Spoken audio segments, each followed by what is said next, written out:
Friends, good morning. Today is the 71st National General Assembly of Philippine Veterans Legion.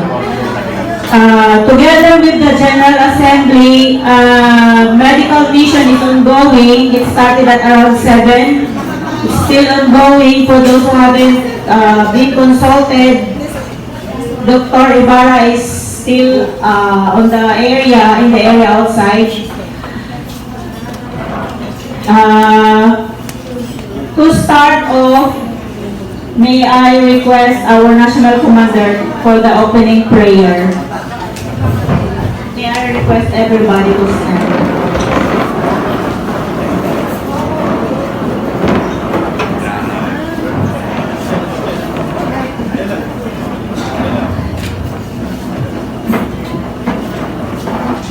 Good morning. May we all be Christ and let's have our prayers. In the name of the Father, the Son, and the Holy Spirit. Amen. Panginoon, salamat po sa pagkakataon na ibinigay niyo sa amin, sa aming mga membro ng Philippine Veterans Legion na nanggaling pa po sa iba-ibang rehiyon ng ating bansa. Maraming salamat po, mga kasama, nakarating kayo. At sana'y makabalik din tayo sa ating mga pinanggalingan ng ganon kahinayon kung paano po tayo nakarating dito. Ako po'y nagpapasalamat at binigyan tayo ng pagkakataon ng Philippine Veterans Affairs Office na pinamumunuan ng ating kagalang-galing na Undersecretary Yusek Carolina, represented by Yusek Caballes. Nagpapasalamat po kami, Panginoon.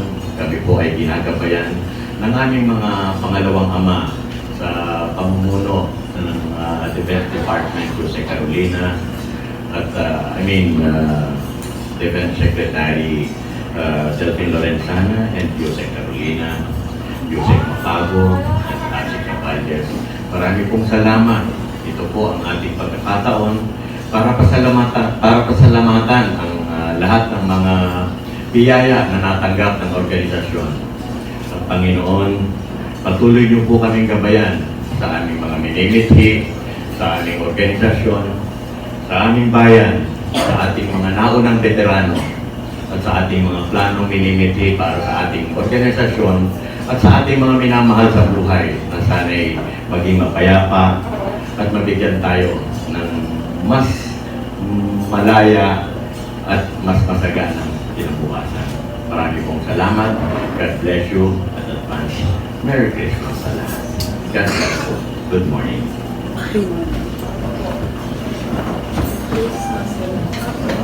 May we please be seated, and the plenary session will now be in order, and I will call to order by the power vested in me as your President and National Commander of the Philippine Veterans Legion. I hereby declare this General Assembly, our 71st General Assembly, declared open.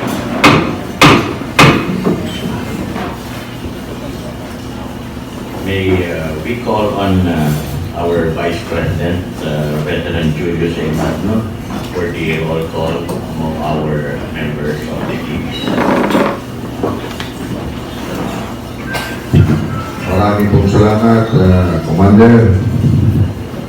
Nais ko na patiin ang una nating bisikang pantangal ang ating pong magiting na Assistant Secretary Raul Caballes. Lalo na ang nanay ng ating National Commander, si Mrs. Consuelo Sapra Dantes. Unang din po sa inyong lahat na namumuno ng mga iba't ibang mga chapters ng Philippine Veterans Legion. Pamunahin ng mga taga-probinsya ng Nueva Ecija. At ganun din po ang lalawigan ng Pangasinan at mga kasapi sa National Capital Region at iba't ibang lugar. Palakpakan po natin lahat sila. Unang-una, pinapaabot ko sa inyo ang aming taus-pusong pasasalamat sa inyo pong aktibong pagdalo. At kanina pang umaga, alam kong talaga pong makikita sa inyo ang kasiyahan at kapatiran sa Philippine Veterans Legion. Ang inyo pong pagdalo ay pagpapatunay na kayo po ay isang haligi at sumusuporta sa lahat ng programa ng ating pong Legion. Alam niyo po, sa ilalim po ng liderato ng ating magiting na commander, marami po ang mga ngayon ay nakabimbing na ginagawa po nila para sa kapangalan ng hindi lamang ng Philippine Veterans Legion, kung hindi sa buong asosasyon at federasyon ng veterano ng Pilipinas.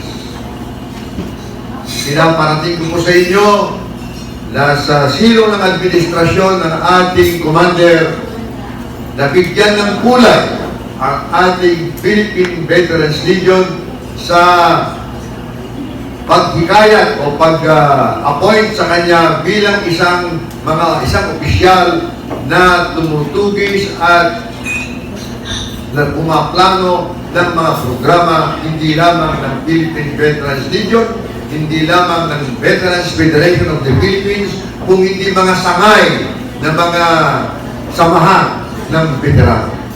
Yan po ang mga ginagawa ng ating federasyon sa silong po ng administrasyon ng ating commander at bilang inyong abogado ng ating federasyon. Kaya po, inuulit ko ulit ang ating kasiyahan sa inyo pong pagdalo sa ating asembleya sa ika-71 asembleya ng Philippine Veterans Legion. Marami pong salamat at sana gabayan tayo ng Diyos na may kapal sa ating mga ginagawa.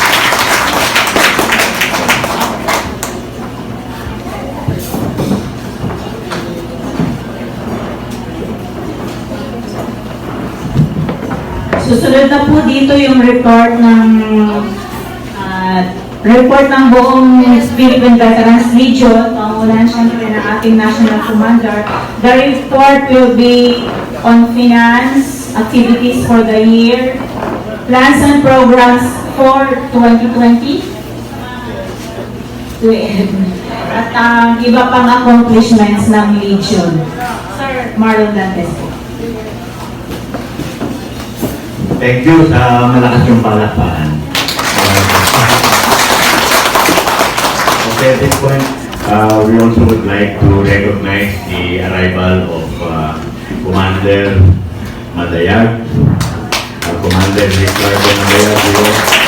Siya po ang Pangulo ng Philippine Disabled Veterans. Kasama po natin dati sa PBL at ngayon meron na po silang sariling veterans organization.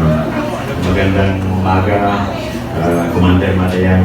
And of course, I would like to give my acknowledgement and recognition to all our recognized and very important persons who attended this affair today, headed by Ate Cavalles. Maraming salamat, sir.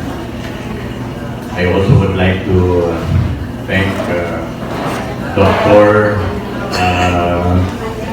Anacleto, Belleza, Millendez, and Dr. Aguinaldo, and all those who assisted our medical mission. Had it not for them, hindi po natuloy ang ating makabuluhang medical mission na pampadagdag buhay ng ating mga veterano. The presidents of other charter organizations that I also would like to recognize are also here with us, like Colonel Simplicio Duque, representing the Preva. And hindi po ang ating mga regional representatives as well as our Pibaw Coral na palaging sinasamahan tayo sa ating mga activities. Maraming salamat sa kanilang presensya headed by Ms. Lilian Quintana. And of course, I would like to thank also Ms. Lori. Well, for our report for the Veterans Legion, meron po tayong maliit na i-report sa ating finance. Our financial resources so far ay patuloy po na nananalig at ipinagkakasya ang ating meager or ang kakarampot na sustenance sa ating Philippine Veterans Legion. Bagamat konti lang po ang ating pondo, in the meantime, konti lang din po ang ating i-disperse. Kung konti rin po ang ating i-disperse, therefore, konti rin po ang ating i-liquidate. Kaya konti lang po ang ating paliliwanag pagdating sa ating financial report. Dahil ang ating pong inaasahan lang ay maliit na porsyento sa ating mga membership na binibigay ng ating mga aktibong membro na ipinakakalat natin sa buong lalawigan, sa ating bansa, na meron pong PBL, sangay ng ating Veterans Legion. Ang ating pong maintenance sa Philippine Veterans Legion headquarters with our staff ay patuloy po na nakikipag-ugnayan sa ating federasyon, sa ating Department of National Defense through the Philippine Veterans Affairs Office para magkaroon po tayo ng mapayapa at matiwasay na pamamalakad, pagmamaneho, existence of our Philippine Veterans Legion.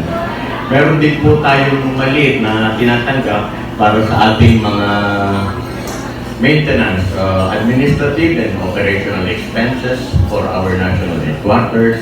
Nandyan po nagagaling yung ating mga pangangailangan na pang-araw-araw, lingguhan at pangbuwanan na nagagaling po sa ating ilang tenants. And we will be coming up with our fundraising. Thank you po sa inyong lahat.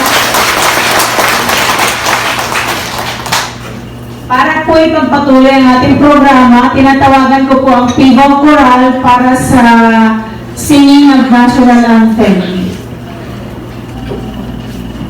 Bayang mag-ibig, pero sa silanganan, alam ng puso, sa libid mo'y buhay. Lupang hinirang, tuyan ka ng magiting, sa manlulupi, di ka pasisi. Sa dagat at bundok, sa simoy at sa langit mong buhaw, may dilagang tula at awit sa paglayang minamahal. Ang isa't ng matawad mo'y tagumpay na nagtitingting. Ang bituin at araw niya kailan pa may ipagtitingin. Lupa ng araw ng luwal ating pagsinta, buhay langit sa piling mo. Ang hinigaya ng pagmay mga api, ang mamatay ng dahil sa'yo.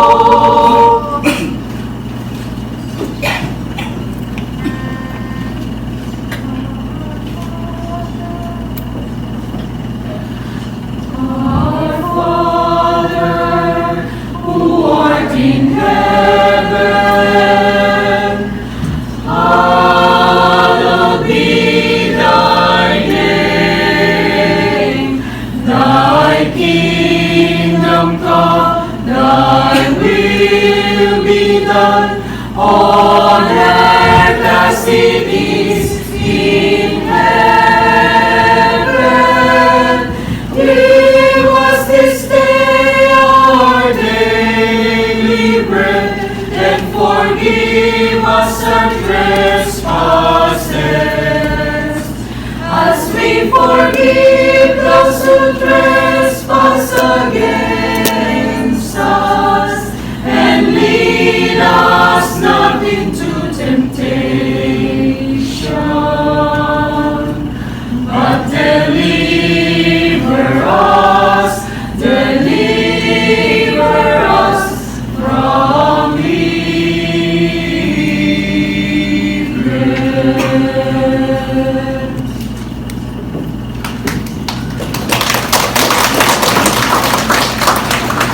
Maraming salamat, Tiba Coral. Ngayon naman po, isusunod natin ang panunumpa sa watawat ng Pilipinas sa pangungunahan po ni Bibining Socorro and Eslao.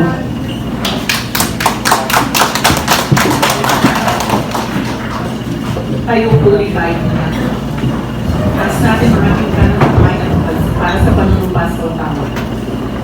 Ako ay Pilipino, kung atapat ang nanunumpa sa watawat ng Pilipinas at sa bansang kanyang sinasagisag, may dangal, katarungan at kalayaan, at nakikilos ng sambayanang makadiyos, makatao, makakalikasan at makabansa.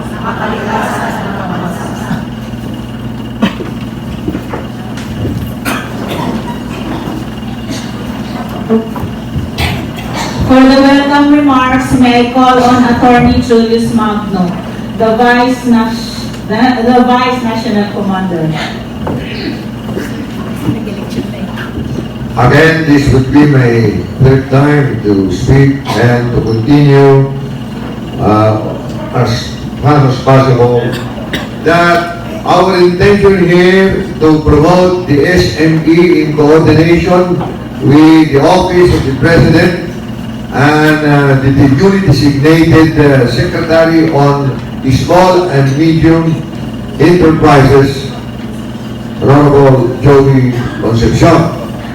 And for that matter, I will tell you that one of the programs na iniisip po ng ating administrasyon under National Commander Dantes ay ang pagpapahira ng edukasyon at makikipagdabay sa ating mga existing polytechnic schools of our government. Para sa ganon, magkaroon tayo ng bargaining power para sa ating pong mga anak at ang ating pong mga kamag-anak sa probinsya para makapag-aral po sila ng mga importanteng karera. Yan po ay isa pong institusyon na dapat gagawin ng ating pong federasyon ng Philippine Veterans Legion dito sa hinaharap na 3 taong pang-termino na ginabay nyo sa amin. Matapos po nito ay ang ikang pagpapasulong ng ating koordinasyon sa Veterans Federation of the Philippines sa pagmamaneho ng mga ari-arian ng mga veterano sa ilalim ng gabay ng Veterans Federation of the Philippines. Nakikita ninyo po, marami pong question na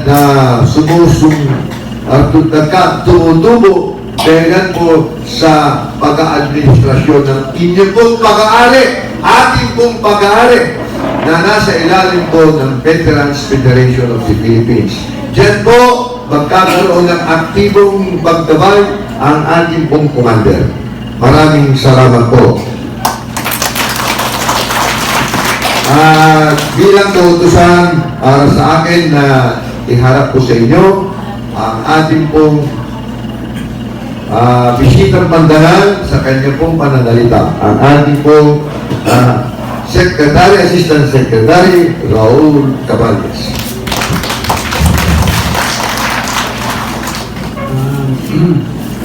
Unang-una po, gusto ko pong batiin kayo sa inyong 71st National General Assembly ng Philippine Veterans Legion. Ako po ay nagagalak at nakita ko for the first time ang organisasyon, membership ng PBL. And I'm really amazed that in spite of the meagerness of resources, the PBL is going strong.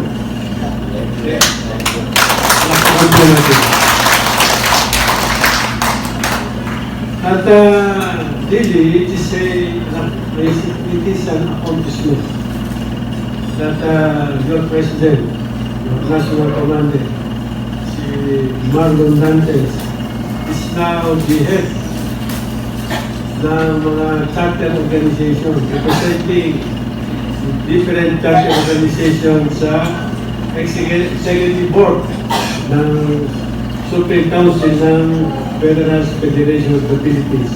Ito po napakahalagang posisyon because you represent not only the PBL in that board, but also the rest of the chartered veterans organization. So, batiin po natin si ating Presidente, si Millendez.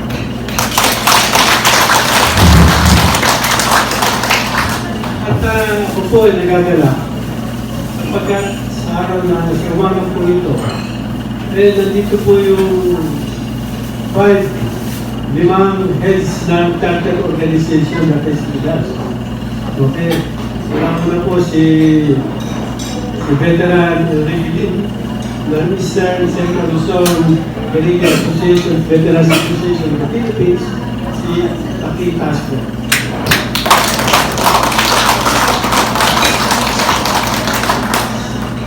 Ito po si Kenneth Simplicio Bume. Yung po ang head ng AFP, the Irish Veteran Association of America, Chapter of Philippines. At dito rin po si Commander Madayan, Presidente po ng Philippines Disabled Veterans Association, another chapter organization. At ang inyong po lingkod. Ito ang Presidente ng Gold Stars Honor and Widows Association of the Philippines. And of course, ipandi na po ang Philippine Veterans Legion. So, halos nandito po lahat yung mga active na charter organization, ano? Para naririto upang magbigay-bugay sa 71st General Assembly ng Philippine Veterans Legion. Ako po napagutusan ni Undersecretary General Carolina na basahin ang mensahe para sa inyo. Okay, so bago ko po basahin yung kanyang mensahe, gusto ko pong ibalita sa inyo na magagaling po namin sa Cambodia. Ang Veterans Federation of the Philippines po naimbitahan na dumalo sa Veterans Confederation of ASEAN Countries o PECONAC kung tawagin natin doon po sa Cambodia. Ito po asosasyon ng mga National Veterans Organization of the 10 ASEAN countries. At ako po isa sa mga pinadala bilang observers doon sa meeting na yun, doon sa conference na yun. At ang BFP po ang regular delegation doon. Ang regular na nag-representa sa Pilipinas doon sa ASEAN Organization of Veterans Organization. At doon po, isa sa mga bahagi ng konferensya ay yung tinatawag nating country report ng bawat National Veterans Organization ng ASEAN countries. At doon po makikita ang iba-ibang programa ng mga National Veterans Organization ng bawat bansa na inuupo nila para sa mapakanan ng kanilang veterano. At doon, ma-realize ninyo niya, for every organization, they are really doing a lot to help the welfare or to enhance the welfare ng kanilang veterano. And there are a lot of programs na natutunan na nababanggit doon na sa inaakala ko kaya natin maibigay sa mga veterano dito sa Pilipinas. For example, yung pagpapatayo po ng isang training institute para sa mga dependents ng mga veterano to provide them skills, knowledge, right, to provide them employment in the future. Okay? And to our young veterans, yung mga AFP retirees, to give them the skills, the knowledge, and to prepare them for a second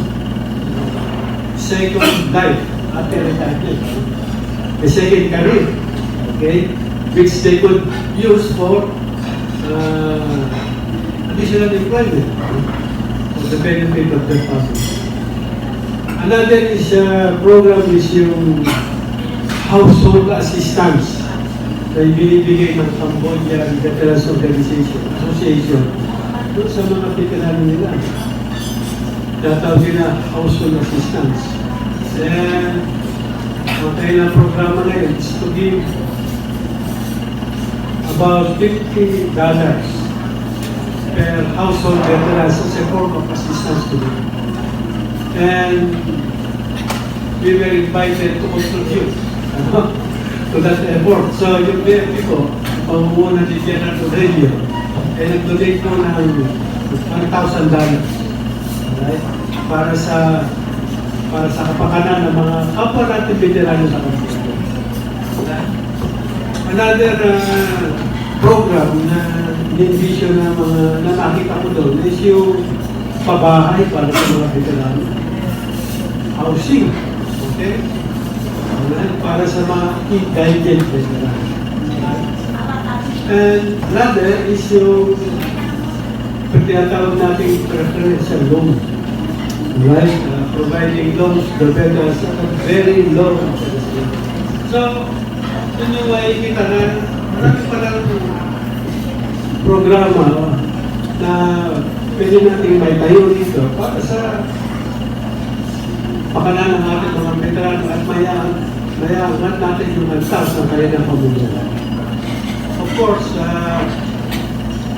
another very important program is yung medical, which I think we have, right, already aligned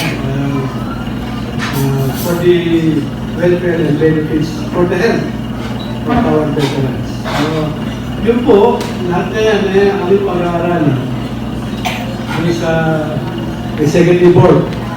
Ngayon po, kasama na si Marlon, Busado na yun. Upang mapagtibay namin na mapakilala lahat ng mga programang ito. Right? At naisulong natin para sa kabutihan ng ating veterans. So, it's a good experience na atin kami ng mga ganyan aktividades. Para mapuksan din tayo. Mapuksan din ang ating pananaw. Hindi lang tayo rin sa Pilipinas. At nakita natin how progressive and how yung thinking ng mga heads ng mga veteran leaders in other counties in extending assistance and welfare na kailan for their veterans. We can adapt it to Pilipinas. So at this point, I would like to read the message of Undersecretary Carolina for this occasion. To the President of the Veterans Federation of the Philippines, wala naman pala si Justice Pamatancito, no? Wala si Jose Copano. Okay? But anyway, a pleasant morning to everybody. Okay? It is an honor to be joining all of you for the 71st National Regional Assembly. Unfortunately, Jose Carolina has a prior engagement that is equally important, so we will not be with us today. In fact, in his message to your National Commander, he is now with the pep talk. Another chartered organization under the Public Act 2640. The chartered organization nevertheless, he sends his regards to each and every one of you here. Okay, we are all gathered for this year's General Assembly, which is annually held for us to convene and update one another of the recent developments concerning our dear veterans. This is also a perfect moment for us to enjoy the fellowship and to strengthen the bond we have developed towards achieving one goal, a strong and unified Filipino veterans community. One example of what a strong and unified veterans community can accomplish is the signing of the law of the 300% increase monthly pension of World War II veterans, including Korean and Vietnam War veterans who are not receiving pensions from the Armed Forces of the Philippines in January of this year. The once 5,000 peso monthly pension has now been increased to 20,000.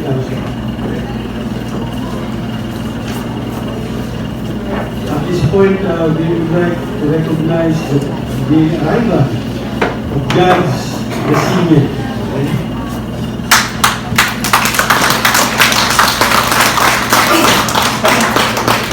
The president of the PAUCO, another charter of the veterans organization under Republic Act 2647. Judge Cecilia, magandang umaga po and welcome.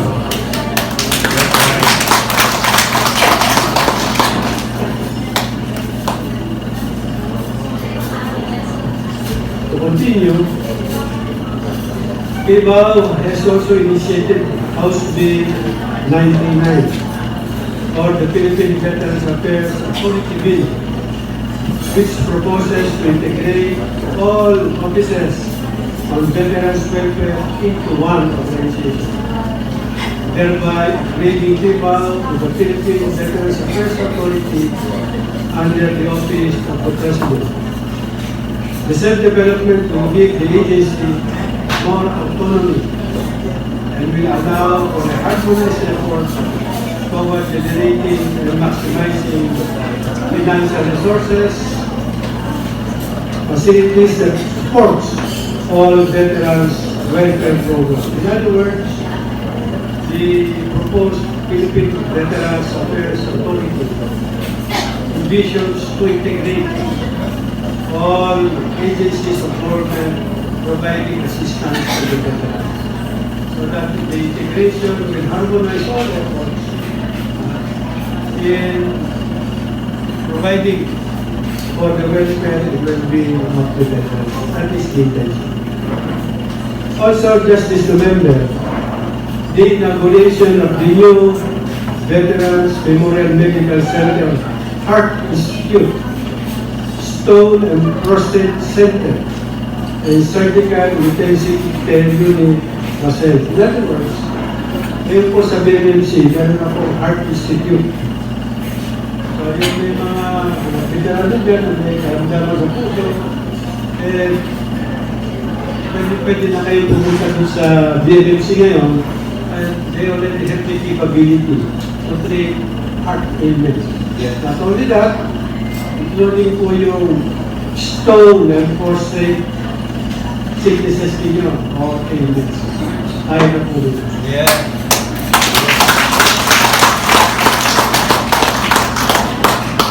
Meanwhile, 2 more veterans ward in Mindanao are under construction.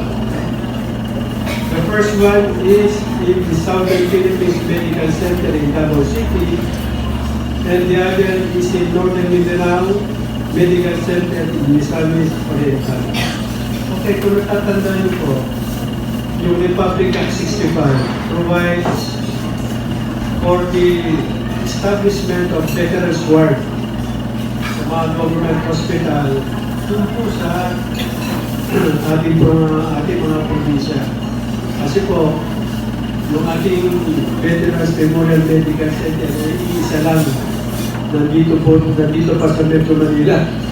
And about only 24% of the total veterans population have access to the VMC, considering that yun po ang dami ng veterano dito sa Metro Manila.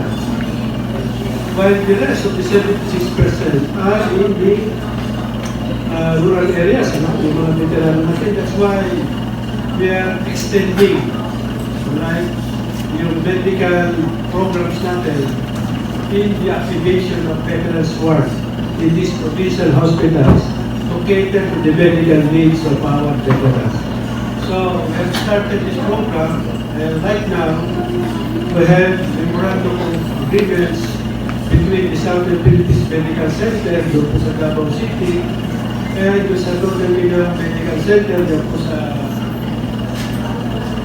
Northern Mindanao to have a veterans ward. Okay? So that yung ating mga veterano sa Mindanao, malapit sa Millendez, to the bay of the medical services of this hospital for their medical needs. So we are continuously do the same for other areas dito po sa ating bansa for the veterans. Ito pong programa nito is facilitation to deliver high-quality medical services to the veterans and their dependents. Regrettably, we were also faced with hurdles this year, one of which is the DBM's recent action of withholding the fiscal year 2019 fourth quarter all-age pension of more than 18,000 former members of the Philippine Constabulary who were transferred to the Philippine National Police. Noon po nagbibigay ng kanilang pension. But we are now taking necessary actions by seeking the legal opinion of the Solicitor General and the Department of Justice to help resume the veterans' benefits of retired PCTNT. We at the Philippine Veterans Affairs Office are forever in pursuit of ways that will help lobby the interest and improve the living conditions of our war veterans and their descendants. With this being said, we are encouraging everyone to be a member of the BFP, okay?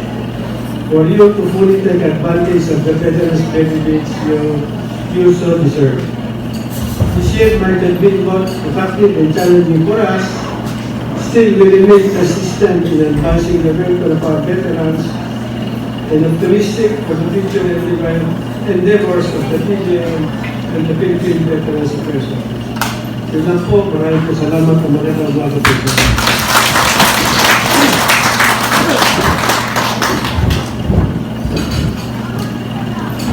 Maraming salamat po Asik Cabales para sa mga information na tungkol sa dagdag na mga benepisyo para sa ating mga veterano at ang kanilang pamilya.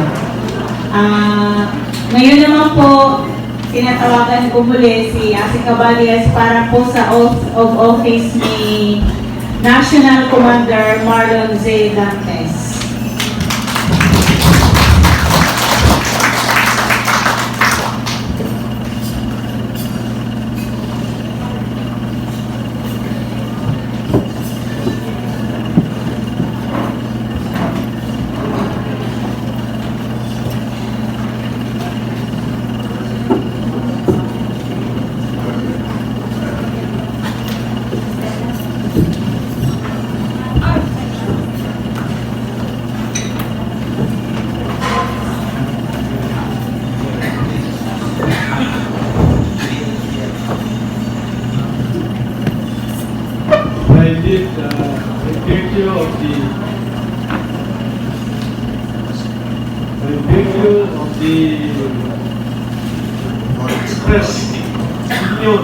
Express desire of the membership in DBL, we declare Marcos Dantes as President, the National Commander of the Philippine Veterans Legion. Congratulations.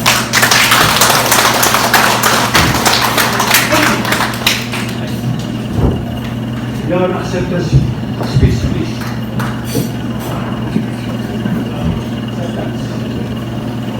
Maraming pong salamat sa inyong pagtiwala muli to the representative of Undersecretary Carolina, ASEC Raul Camal Millendez, marami pong salamat for gracing this affair and giving us all this privilege to accept our new designated position. To each and every one of our members of the beloved Philippine Veterans Legion, marami pong salamat sa inyo lahat sa pagtitiwala. Rest assured, gagawin ko po ang lahat ng aking kakayanan with your help and God bless us all. Maraming salamat. Yes.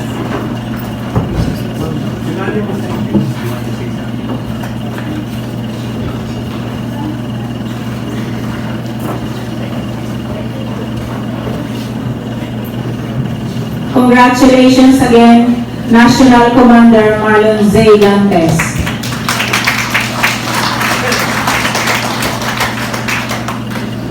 Ngayon po, tinatawagan ko po si National Commander Marlon Dantes para po sa presentation of certificate of appreciation and token to Assistant Secretary Raul Z. Caballes as representative of Yusik Ernesto G. Carolina Pibao Administrator. The National Commander shall be assisted by the Vice National Commander, Attorney Julius Magno. Assistant.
Another certificate of appreciation is also presented to Miss Stella R. Mandap, the PBL Special Assistant. Ako kasi yung punong abala sa lahat.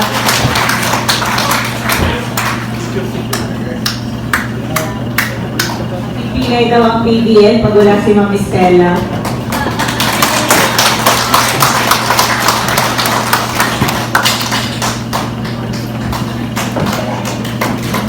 Thank you, Special Assistant Mrs. Stella Armanda. Gusto ko bigyan ng isang tunay na pagkilala ang servisyo, kahirapan, sensibilidad ng ating Special Assistant na si BBL Stella Manda, na kung hindi dahil sa kanya ay hindi ko makukumpleto ang ating nitty-gritty at ating pinaghirapan na kung saan nakakala. Maraming salamat, Stella. Ang laki ng bagay na ginawa mo. Hindi ko makakalimutan ito.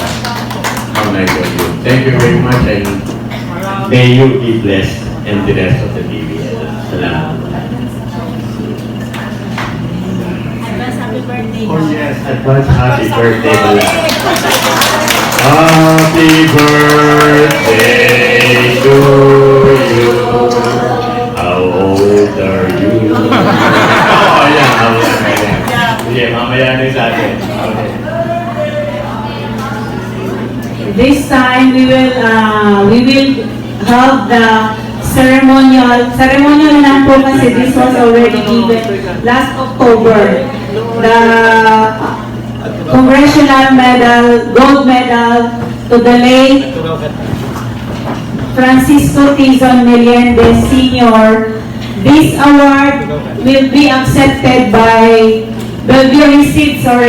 received by his son, Dr. Anacleto Belleza Millendez. The award shall be presented by Assistant Secretary Raul Z. Caballes, Deputy Administrator of PIVAL, to be assisted by National Commander Marlon Z. Dantes.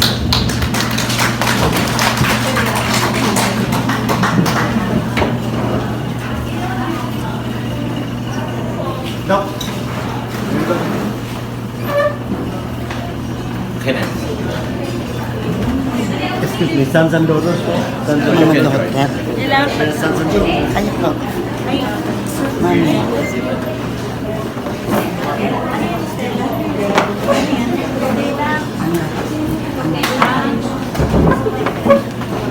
They will be joined by other members of the family.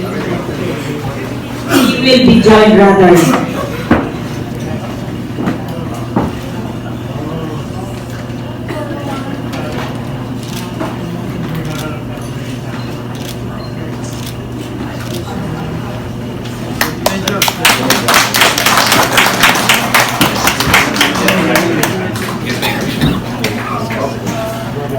Sa inyong family,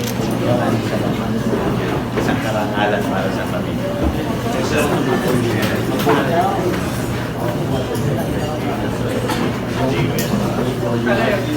Para po sa acceptance speech ni Dr. Millendez, paginggan po natin siya.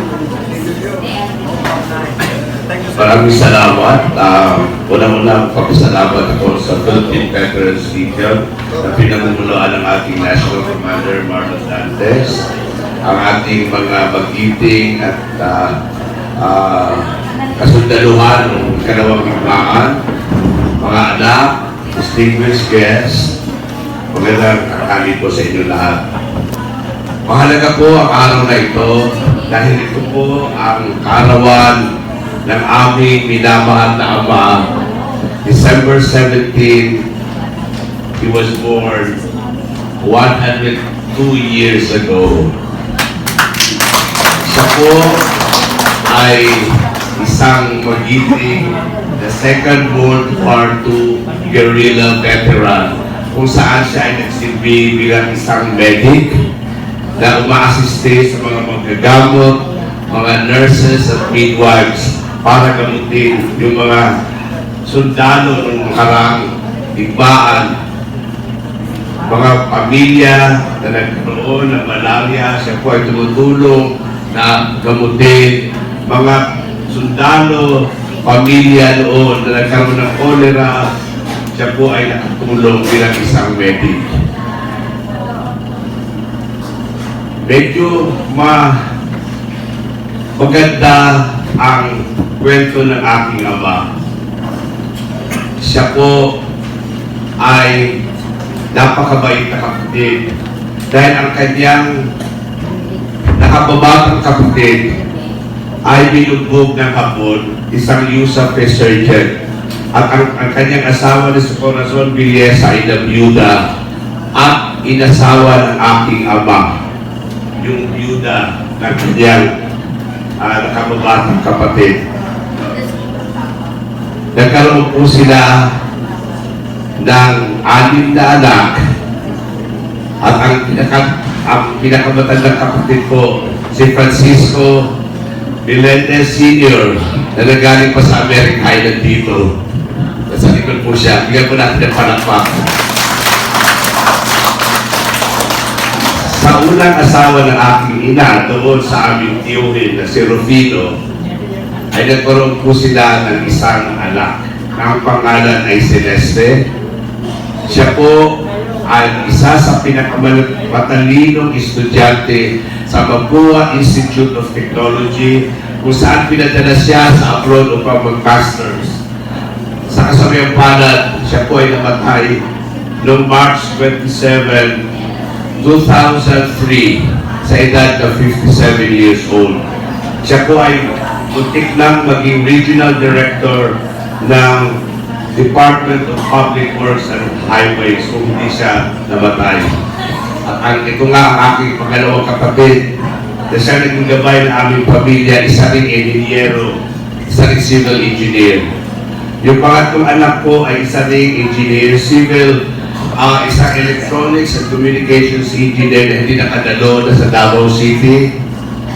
Yung pang-apat ay isang accountant na hindi nakadalo.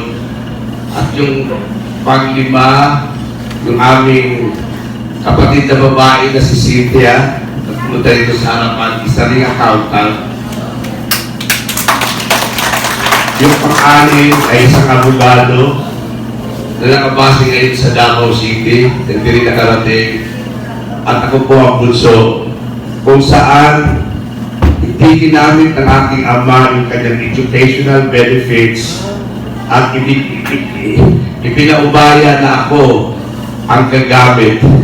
At malaki po ang utang na loob ko sa Philippine Veterans Administration Office dahil ang pibaw po ang nagpaaral sa akin bilang isang doktor. At ako po ay nag-training din pagkatapos ng medical school sa Veterans Memorial Medical Center. At 3 years ago, I was invited to attend this similar General Assembly where I met a good friend, a kababayan, the Secretary of National Defense, Delphine Lorenzana. And that's also the first time where I met our beloved Commander, Carlo Dantes. Ako po ay tubong Cotabato at tumagal sa Davao City. Nakasalukuyan, pinagmamalaki namin ang Davao City dahil sa ating Pangulo ay nanggaling sa Davao City. Pagkatapos ng ikalawang digmaan, ang aking ama ay naging tsuper ng jeepney sa Davao City. Pagkatapos noon, ay nagtrabaho siya bilang isang dump truck driver sa Bureau of Public Works and Highways. At nagretiro siya ng maaga. Sila at aking ina ay pumasok sa negosyo at siya po ay nagkasakit at namatay noong August 26, 1984 sa Philippine Heart Center for Asia. Pangarap sana din ang aking ama na katulad ng aming mga tinulungan na veterano sa Amerika na makarating sa Estados Unidos. Pero natupad din naman dahil ako po ay naging Amerikano noong November 2003. Noong 2005, ako po ay bumalik sa Davao City kung saan naging kaibigan ko ang pamilya Duterte. Nagtayo po ako ng isang foundation, the Beautiful Heart Foundation, bilang pagpupugay sa kabaitan ng aming ina na si Corazon Belleza. Beautiful means Belleza, and Corazon means heart. So, in-English ko lang yung kanyang pangalan at ito'y naitatag noong December 19, 2005 sa Davao City as the Beautiful Heart Foundation. 14 years later, kami po ay lumago. Marami na kaming tawang gawang nagawa. Hindi lang sa Davao City, kundi dito sa Luzon at sa Visayas. Sa isang taon, 3 beses pa akong bumabalik-balik para magbigay ng libreng gamutan sa ating mahihirap na kababayan, kasama na rin ang mga membro ng Philippine Veterans Legion. Natasan po ako ng ating National Commander last September bilang Medical Officer Services. So ako po ay malugod na nagsiservisyo. Nagkaroon tayo ng medical mission doon sa opisina ng Philippine Veterans Legion sa Aroceros. Kaninang umaga, bago tayo nagsimula, nagkaroon tayo ng libreng gamutan na halos lahat ng mga lumapit po sa atin ay nabigyan natin ng gamot. Gusto kong iugnay ang Beautiful Heart Foundation sa gawain ng Philippine Veterans Legion. Bilang isang Pilipino na naging Amerikano, meron akong access sa mga tawang-gawang organisasyon sa Amerika. Sana magtuloy-tuloy ang ating pangarap at ating dalangin na mas marami pa tayong magagawang tulong sa ating mga natitirang buhay na veterano mga anak, mga asawa ng ating magigiting na sundalo noong nakaraang ikalawang taon. Ako bilang active member sa Amerika, isa po ako sa sumulong ng Filipino World War II Equity. As early as late 90, sumusulat po ako sa mga U.S. congressmen and senators na mabigay yung sinasabi nating pantay na benepisyo ng mga Pilipino na nakipagdigmaan kasama ng mga Amerikano. At yun naman ay pinangako ng Presidente na kung ano yung mga benepisyo na dapat tanggapin ng mga Amerikano ay dapat matanggap din ng mga Pilipinong sundalo ng ikalawang digmaan. Hindi ba natin nakuha yung full tuloy-tuloy pa rin ang laban. Hindi po kami natutulog sa Amerika. Subalit malaking bagay po ng kapanahunan ng ating former U.S. President Barack Obama in 2015 ay binigyan niya ng pugay ang mga Pilipinong veterano sa pamamagitan ng U.S. United States Congressional Gold Medal of Honor. Ito'y napakahalaga dahil ito'y simbolo ng tagumpay ng aming pinaglalaban doon sa Amerika. Hanggang ngayon po ay hindi pa tapos ang laban. Itutuloy pa rin natin ang aking pinaglalaban. At sana'y supportahan ninyo kami na maibigay, kung hindi man matanggap ng mga veterano, kahit pa paano na ibigay sa mga anak. Na sana'y ibigay ng pagkakataon ng mga kaanak-anakan na makarating sa Amerika para makita ang mga anak kung ano ang Amerika na hindi nakita ng kanilang mga magulang. Yan po ang aking gustong ipaglaban na kung hindi man lahat ng Pilipino mga Pilipinong veterano ng Second World War ay nakatutong sa Amerika, sana ang mga anak ng nabigyan ng pagkakataon.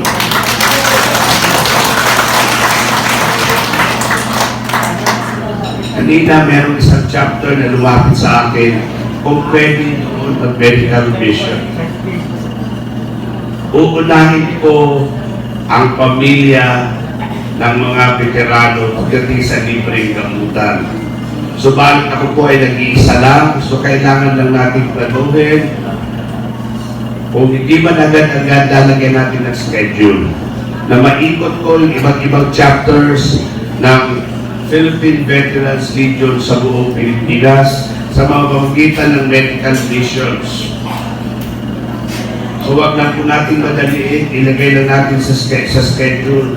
At habang ginagawa natin ito, pinapatibay natin yung ating theme na yung araw na ito, strength in unity. So, ang ating kalakasan ay sa pagkakaisa.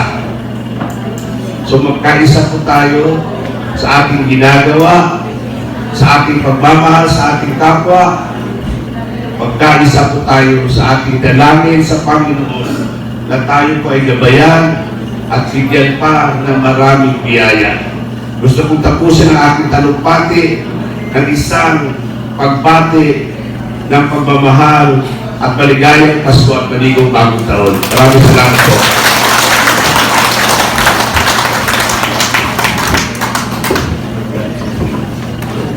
Thank you, Dr. Millendez, and congratulations ulit sa family Millendez.